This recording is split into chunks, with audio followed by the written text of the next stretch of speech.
இயங்க வைக்கும் ஆவி, இறைவன் அளித்த நல்வாக்கே, இனி எம்மில்லெல்லாமே உமதாக்குவாய்.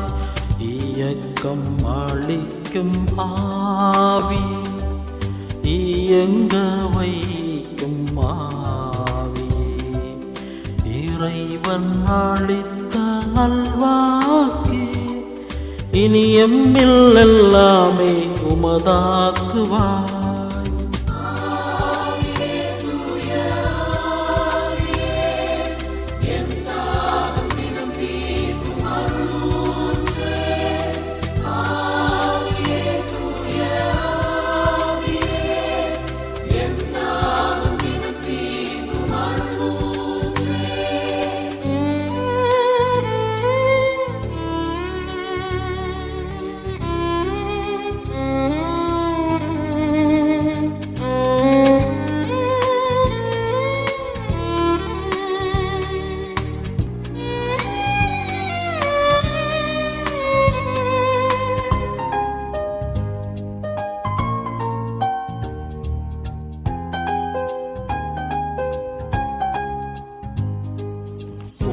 ஆற்றல் இல்லாமல் எம் வாழ்வில்லை, உம்பளி துணை இல்லாமல் பயணம் இல்லை. உமதாற்றல் இல்லாமல் எம் வாழ்வில்லை, உம்பளி துணை இல்லாமல் பயணம் இல்லை. உம் தூண்டுதல் இல்லாமல் நிறைவேண்டல் இல்லை, உம் பிரசன்னம் இல்லாமல் நிறைவாழ்வில்லை. உம் தூண்டுதல் இல்லாமல் நிறைவேண்டலில்லை, உம் பிரசன்னம் இல்லாமல் நிறைவாழ்வில்லை.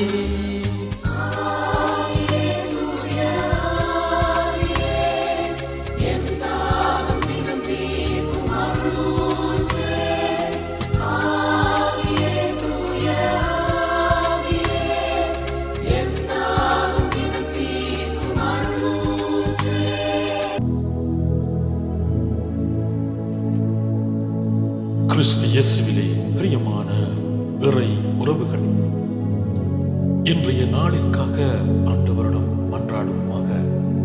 இந்த நாள் முழுவதும் ஆண்டவர் எங்கள் ஒவ்வொருவரையும் வழிநடத்த வேண்டும் சொல்லியும், இன்னும் பல்வேறுபட்ட சவால்கள் எங்களை வந்து சேர்ந்து கொண்டிருக்கின்றது, எங்களை ஆட்டி படைத்துக் கொண்டிருக்கின்றது. அவற்றிலிருந்து நாங்கள் தாண்டி செல்வதற்கும் ஆண்டவர் எங்களோடு பயணிக்க வேண்டும் என்று சொல்லி மன்றாடுவோம்.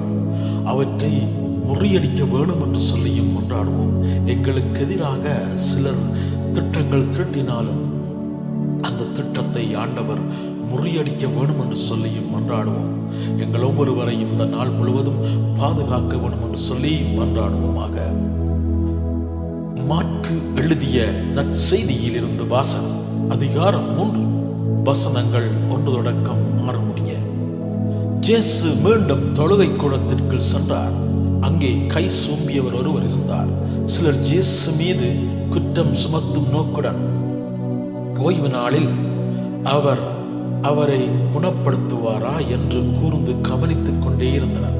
இயேசு கை சூம்பியவரை நோக்கி, எழுந்து நடுவே நில்லும் என்றார். பின்பு அவர்களிடம், ஓய்வு நாளில் நன்மை செய்வதா தீமை செய்வதா, உயிரை காப்பதா அழிப்பதா? அவர் சினத்துடன் அவர்களை சுற்றிலும் திரும்பி பார்த்து அவர்களது பிடிவாத உள்ளத்தை கண்டு வருந்தி கை சூம்பியவரை நோக்கி, கையை நீட்டும் என்றார். அவர் நீட்டினார். அவருடைய கை மீண்டும் நலமடைந்தது. உடனே பரிசேயர் வெளியேறி ஏரோதியரோடு சேர்ந்து இயேசுவை எப்படி ஒழிக்கலாம் என அவருக்கு எதிராக சூழ்ச்சி செய்தனர்.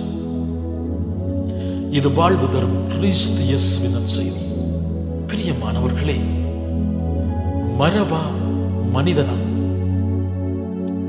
இன்று எங்களுடைய வாழ்க்கையிலே நாங்கள் பார்க்கின்றோம். நாளாந்த வாழ்க்கையில் மரபுதான் இன்றைக்கு முக்கியம் என்று மரபை கட்டி பிடித்துக் கொண்டு வாழ்ந்து கொண்டு இருக்கின்றவர்கள் மனிதத்தை துரத்தி விட்டவர்கள் தான் மரபை கட்டிப்பிடித்து இன்றைக்கு வாழ்ந்து கொண்டிருக்கின்றார்கள். மரபு இல்லாமல் தங்களுடைய வாழ்க்கை இல்லை என்று இன்றைக்கு வாழ்ந்து கொண்டிருக்கின்றார்கள். சட்டங்களையும் சம்பிரதாயங்களையும் சடங்குகளையும் தங்களுடைய வாழ்வாக கொண்டு மனிதத்திற்கு ஒரு துளியேனும் இடம் கொடுக்காமல் தங்களுக்கிடையே பிரிவினைகளை உண்டாக்கி பல்வேறு வகையிலே தங்களுடைய வாழ்க்கையை இன்றைக்கு நடத்தி கொண்டிருக்கிறார்கள். இதன் காரணத்தால் தான் இன்றைக்கு சமூகம் இன்றைக்கு அழிந்து கொண்டு போகின்றது. இன்றைக்கு மனிதம் இன்றைக்கு அழிந்து கொண்டு போகின்றது. இன்னும் மனிதம் இன்றைக்கு சாகடிக்கப்பட்டு கொண்டிருக்கின்றது. உண்மையாக நாங்கள் மனிதத்தை நேசித்து மனிதன்தான் முக்கியம் என்று சொல்லி நாங்கள் வாழ்வோம் என்று சொல்லி சொன்னால், இந்த சம்பிரதாயங்கள் சடங்குகள் எல்லாம் எங்களுடைய வாழ்க்கையிலே அது இரண்டாவது தரமாகத்தான் இருக்கும். முதலாவதாக மனிதத்தை நாங்கள் நேசிக்க முற்படுவோம். இயேசு தன்னுடைய வாழ்க்கையிலே யூதர்களுக்கு சொல்லுகிறார், சட்டங்கள் மனிதனுக்காக அல்ல, மனிதன் சட்டத்திற்காக. சட்டத்தை நாங்கள் கடைபிடிக்கத்தான் வேண்டும். ஆனாலும் முக்கிய சந்தர்ப்பங்களில் சட்டத்தை அங்காலே தள்ளி போட்டுவிட்டு மனிதனை காப்பாற்றுகின்ற, மனிதனை குணமாக்குகின்ற, மனிதனுக்கு உணவளிக்கின்ற, மனிதத்தை நேசிக்கின்ற அந்த தன்மையுடையவர்களாக, அந்த மனப்பான்மை உடையவர்களாக வாழ வேண்டும் என்று சொல்லி இயேசு இன்றைய நற்செய்தியினூடாக எங்கள் ஒவ்வொருவருக்கும் காட்டி நிற்கின்றார். நாங்கள் ஒவ்வொருவரும் கிறிஸ்துவினுடைய அழைப்பை பெற்றவர்கள். மனிதத்தை குணமாக்குகின்ற, மனிதத்தை நேசிக்கின்ற, மனிதத்தை அன்பு செய்கின்ற, மனிதத்தை ஏற்றுக்கொள்ளுகின்ற அந்த மனப்பான்மையை எங்களுக்குள்ளே வளர வேண்டும் என்று சொல்லி இயேசு அந்த சூம்பிய கையனை அந்த ஓய்வு நாளிலே குணமாக்குகின்ற அந்த நிகழ்வை நாங்கள் இன்றைக்கு பார்க்கின்றோம். எல்லாவற்றையும் உடைத்தறிந்து, சட்டங்களை எல்லாத்தையும் உடைத்தறிந்த இயேசு அந்த ஓய்வு நாளிலே சூம்பிய கையனை குணமாக்குகின்றார். எது முக்கியம்?